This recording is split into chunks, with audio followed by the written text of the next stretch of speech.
Selamat pagi Bapak Ibu yang dikasihi Tuhan. Pagi ini kita berjumpa kembali dalam Carmelian Morning Prayer ya, yang kita sampai di pembacaan 1 Raja-Raja pasal 16. Persilakan. Kemudian datanglah firman Tuhan kepada Yesus bin Hanani melawan Baisa, bunyinya, oleh karena engkau telah kutinggikan dari debu dan kuangkat menjadi raja atas umatku Israel, tetapi engkau telah hidup seperti Yerobeam dan telah menyuruh umatku Israel berdosa sehingga mereka menimbulkan sakit hatiku dengan dosa mereka. Maka sesungguhnya aku akan menyapu bersih Baisa dan keluarganya, kemudian aku akan membuat keluargamu seperti keluarga Yerobeam bin Nebat. Siapa yang mati daripada Baisa di kota akan dimakan anjing, dan yang mati daripadanya di padang akan dimakan burung yang di udara.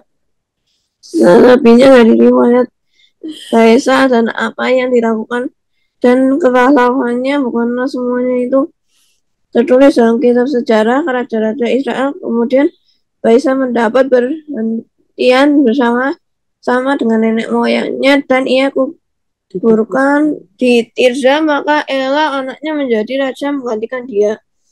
Juga dengan perantaraan Nabi Yehu bin Hanani, firman Tuhan telah datang melawan Baisa dan melawan keluarganya, baik karena segala yang jahat yang telah dilakukannya di mata Tuhan, sehingga ia menimbulkan sakit hati Tuhan dengan perbuatan tangannya, dan dengan demikian menjadi sama seperti keluarga Yerobeam, maupun oleh karena ia telah membunuh Yerobeam.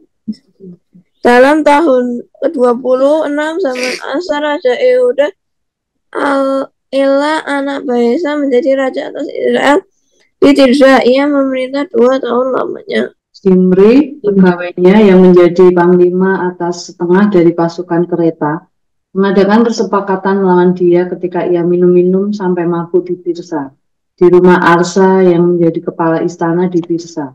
Datanglah Zimri lalu membunuh dia dalam tahun ke-27 zaman Asa Raja Yehuda, dan ia menjadi raja menggantikan dia. Pada waktu ia menjadi raja itu, segera sesudah ia duduk di atas tahtanya, ia membunuh seluruh keluarga Baesa. Tidak ada seorang laki-laki pun daripadanya yang ditinggalkannya hidup, juga kaumnya dan teman-temannya. Demikianlah Zimri memunahkan seluruh keluarga Baesa sesuai dengan firman Tuhan yang diucapkannya kepada Baesa dengan perantaraan Nabi Yehu. Oleh karena segala dosa yang telah dilakukan Baesa dan Ela, anaknya, yang mengakibatkan orang Israel berdosa pula, sehingga mereka menimbulkan sakit hati Tuhan Allah Israel dengan dewa-dewa kesia-siaan mereka. Selebihnya dari riwayat Ela dan segala yang dilakukannya, bukankah semuanya itu tertulis dalam kitab sejarah Raja Israel? Dalam tahun ke-27 zaman Asa Raja Yehuda, Zimri menjadi raja. Ia memerintah 7 hari lamanya di Tirsa, sedang rakyat berkemah mengepung Gibeton yang termasuk di wilayah orang Filistin. Setelah rakyat yang berkemah itu mendengar orang mengatakan, Zimri telah mengadakan persepakatan dan ia pun telah membunuh raja, maka pada hari itu juga di tempat perkemahan, seluruh Israel menobatkan Omri, panglima tentara, menjadi raja atas Israel. Kemudian Omri dengan seluruh Israel maju dari Gibeton, dan mereka mengepung Tirsa. Segera sesudah Zimri melihat bahwa kota itu telah direbut, masuklah ia ke dalam puri istana raja, lalu membakar istana raja itu, sedang ia sendiri ada di dalamnya, dan ia mati. Oleh karena dosa-dosa yang telah dilakukannya dengan melakukan apa yang jahat di mata Tuhan, serta hidup menurut tingkah laku Yerobeam, dan menurut dosa Yerobeam yang mengakibatkan orang Israel berdosa pula. Selebihnya dari riwayat Zimri dan persepakatan yang diadakannya, bukankah semuanya itu tertulis dalam kitab sejarah raja-raja Israel? Pada waktu itu bangsa Israel terbagi 2. Sebagian dari bangsa itu mengikuti Tibni bin Ginat dan bermaksud mengangkat dia menjadi raja, dan sebagian lagi mengikuti Omri. Tetapi rakyat yang mengikuti Omri lebih kuat daripada rakyat yang mengikuti Tibni bin Ginat. Sesudah Tibni mati, maka Omri menjadi raja. Dalam tahun ke-31 zaman Asa Raja Yehuda, Omri menjadi raja atas Israel, dan ia memerintah 12 tahun lamanya. Di Tirsa, ia memerintah 6 tahun lamanya. Kemudian ia membeli gunung Samaria daripada Semer, dan dengan 2 talenta perak, ia mendirikan suatu kota di gunung itu, dan menamainya Samaria, menurut nama Semer, pemilik gunung itu. Omri melakukan apa yang jahat di mata Tuhan, dan ia melakukan kejahatan lebih daripada segala orang yang mendahulunya. Ia hidup menurut segala tingkah laku Yerobeam bin Nebat, dan menurut dosa Yerobeam, yang mengakibatkan orang Israel berdosa pula, sehingga mereka menimbulkan sakit hati Tuhan Allah Israel, dengan dewa-dewa kesia-siaan mereka. Selebihnya dari riwayat Omri, apa yang dilakukannya dan kepahlawanannya, bukankah semuanya itu tertulis dalam kitab sejarah raja-raja Israel? Kemudian Omri mendapat perhentian bersama-sama dengan nenek moyangnya, dan ia dikuburkan di Samaria. Maka Ahab, anaknya, menjadi raja menggantikan dia. Ahab, anak Omri, menjadi raja atas Israel dalam tahun ke-38 zaman Asa, Raja Yehuda. Dan Ahab bin Omri memerintah 22 tahun lamanya atas Israel di Samaria. Ahab bin Omri melakukan apa yang jahat di mata Tuhan lebih daripada semua orang yang mendahulunya.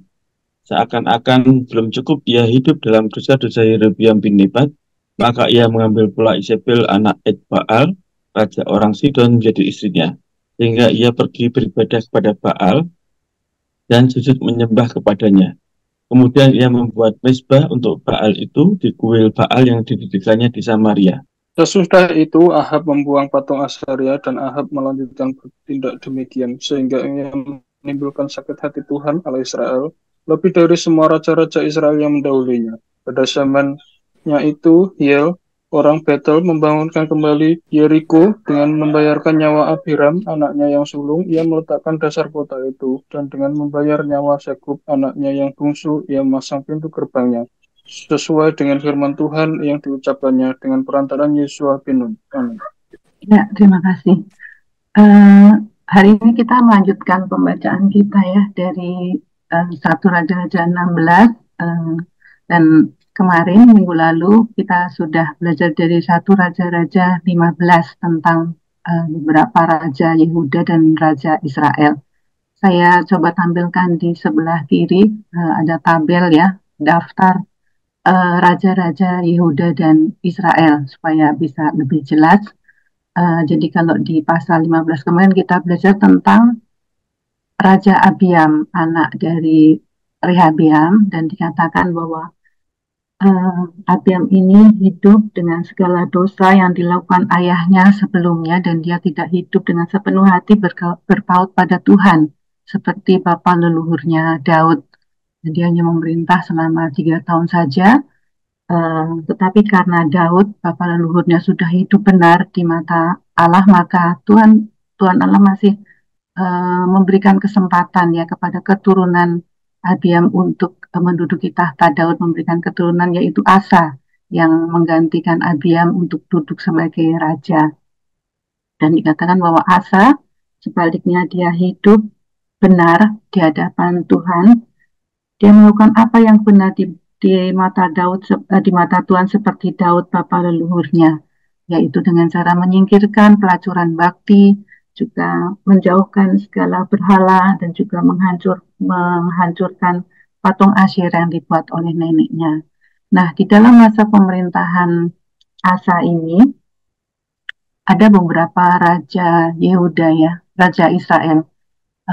Jadi ada Raja Nadab, kemudian Raja Baisa, dan seterusnya. Dan hari ini kita akan belajar lebih lanjut dari seorang raja Israel, yaitu Baisa. Jadi dikatakan bahwa Baisa menjadi raja Israel menggantikan Raja Nadab, yaitu anak dari Yerobeam. Mengapa? Karena dikatakan bahwa di dalam pasal 15, Nadab ini hidup di dalam segala dosa ayahnya, yaitu Yerobeam. Dia melakukan apa yang jahat di mata Tuhan dan hidup seperti tingkah laku ayahnya, dan menurut dosa ayahnya yang mengakibatkan orang Israel berdosa pula. Jadi karena dosa-dosa Nadab, kemudian Tuhan Allah menghukum keluarga Yerobeam, keturunan Yerobeam seperti yang dikatakan oleh hambanya yaitu Ahia, seorang nabi di Silo, bahwa seluruh keturunan Yerobeam akan dimusnahkan, dan ini digenapi melalui Baesa yang mengadakan persepakatan jahat dan kemudian menewaskan Nadab di Gibeton ya. Pada pasal 15 kita bisa membaca. Jadi di sini Tuhan melenyapkan keturunan Yerobeam melalui Baasa karena dosa-dosanya yang menimbulkan sakit hati Tuhan. Nah, hari ini kita melanjutkan bagaimana apa yang dilakukan oleh raja-raja Israel. Tadi dimulai dari Baesa yang dipakai Tuhan untuk menggenapi firman Tuhan kepada Nabi Ahia tadi ya, bahwa seluruh keturunannya Yerobeam akan dimusnahkan. Nah, Baesa kemudian menduduki tahta kerajaan Israel. Nah, hari ini kita tadi membaca di dalam pasal 16 ayat 1 sampai dengan 7, ada firman Tuhan yang berkata kepada Nabi Yehu bahwa Tuhan juga akan menghukum Baesa dan seluruh keturunannya karena Baesa yang sudah ditinggikan oleh Tuhan di ayat 2, oleh karena engkau telah kutinggikan dari debu dan kuangkat menjadi raja atas umatku Israel, tetapi engkau telah hidup seperti Yerobeam dan telah menyuruh umatku Israel berdosa sehingga mereka menimbulkan sakit hatiku dengan dosa mereka. Maka sesungguhnya aku akan menyapu bersih Baesa dan keluarganya. Kemudian aku akan membuat keluargamu seperti keluarga Yerobeam bin Nebat. Jadi inilah Tuhan juga tidak berkenan kepada Baesa karena dia juga hidup jahat mengikuti dosa-dosa Yerobeam. Apa dosa Yerobeam?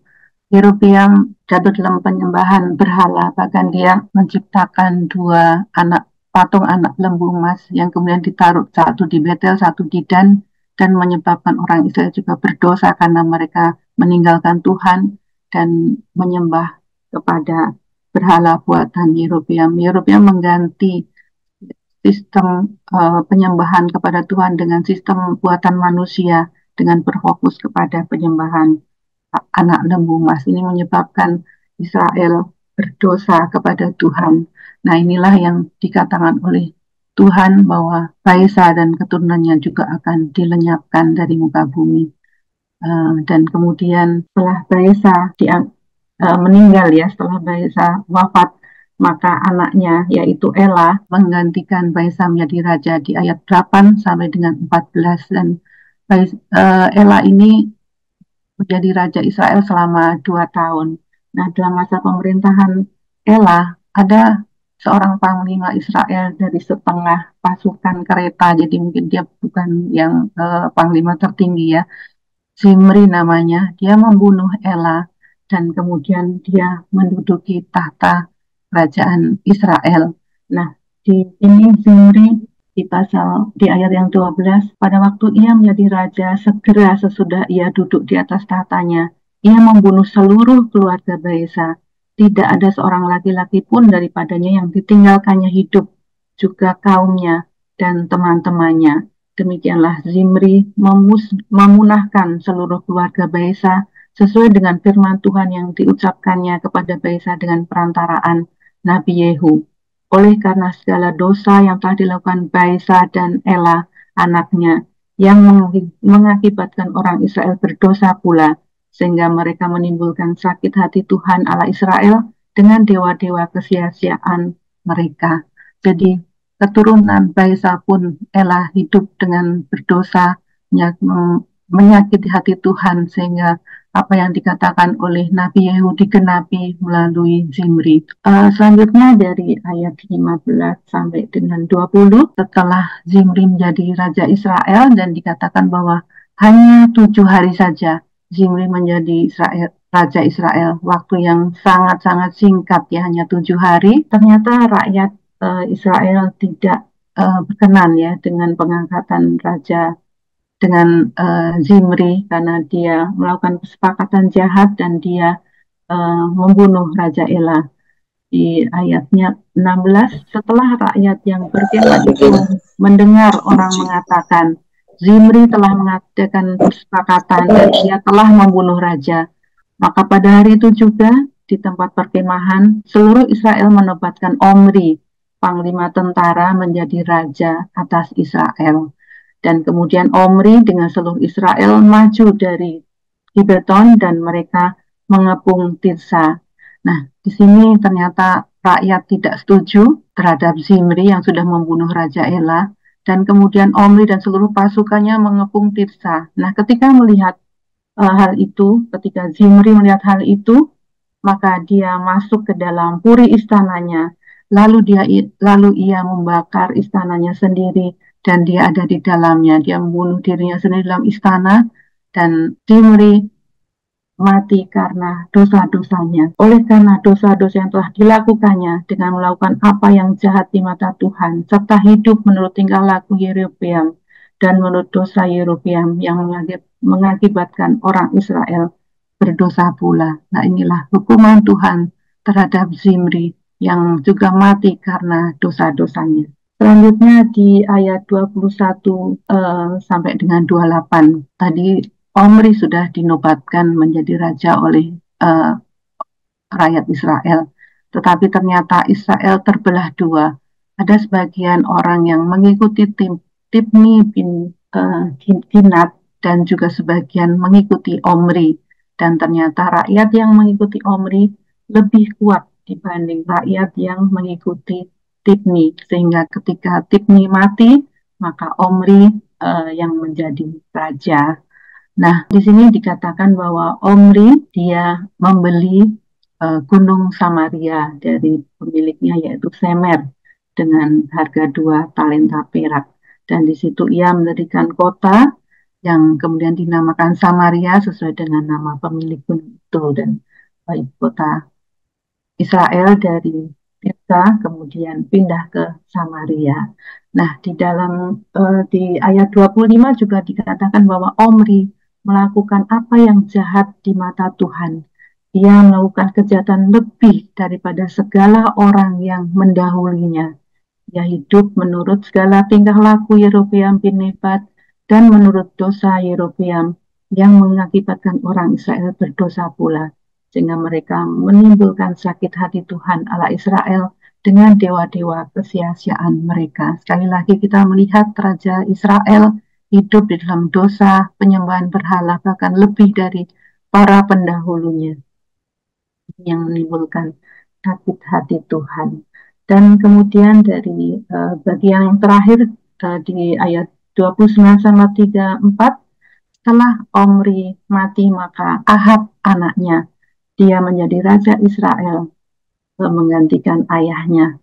Dan sekali lagi ya, dikatakan di sini bahwa Ahab melakukan apa yang jahat lebih dari pendahulunya. Tadi Omri dikatakan dia melakukan yang jahat lebih dari pendahulunya, tetapi Ahab lebih lagi dari apa yang dilakukan oleh pendahulunya, yaitu dengan mengambil Isabel, yaitu anak dari Raja Sidon, orang asing ya, yang menjadi istrinya, sehingga istrinya ini yang menyebabkan dia pergi beribadah kepada Baal dan sujud menyembahnya. Bahkan dia membuat mezbah untuk Baal di kuil Baal, membuat patung Asyera, dan hal itu sungguh menimbulkan sakit hati Tuhan Allah Israel lebih dari semua raja Israel yang mendahulunya. Inilah riwayat dari beberapa raja Israel yang disebutkan tadi. Semuanya tidak hidup sesuai dengan firman Tuhan. Mereka hidup jahat mengikuti pendahulu-pendahulunya. Jadi di dalam keturunan Raja Israel ini, sebagian besar hidup jahat di mata Tuhan dengan penyembahan berhala. Tetapi di daftar Raja Yehuda ada beberapa raja, ada 8 raja yang hidup benar mengikuti Daud bapa leluhurnya. Apa yang bisa kita pelajarin dari pasal 16 ini? Amanat teksnya adalah pemimpin yang tidak taat kepada Tuhan membawa kehancuran bagi dirinya, bagi keluarganya, dan juga umat yang dipimpinnya. Dan Allah menghukum pemimpin yang jahat dan tidak mau bertobat. aplikasi bagi kita semua. Apakah saya dan saudara mau menjadi pemimpin yang selalu menyenangkan hati Tuhan? Dan apakah saya dan saudara mau menjadi pemimpin yang taat dan takut kepada Allah dan membawa orang-orang yang kita pimpin, keluarga kita, orang-orang yang Tuhan percayakan untuk hidup benar di hadapan Allah. Kiranya firman Tuhan ini boleh memberkati kita semua. Amin. Saya kembalikan kepada Mas Tri atau Mbak Yuli. Ya, terima kasih untuk firman-Nya. Biarlah kita boleh diingatkan bahwa kita perlu terus-menerus untuk dipenuhi dengan Roh Kudus, supaya kita tetap ada di dalam kebenaran dan juga dalam kekudusan Tuhan. Datang Roh Kudus, Kau kurindu. Biarlah hari-hari ini Roh Kudus melawat kita, dan kita mau supaya kehidupan kita boleh dipulihkan, boleh diurapi kembali dengan kuasa-Nya yang tidak terbatas.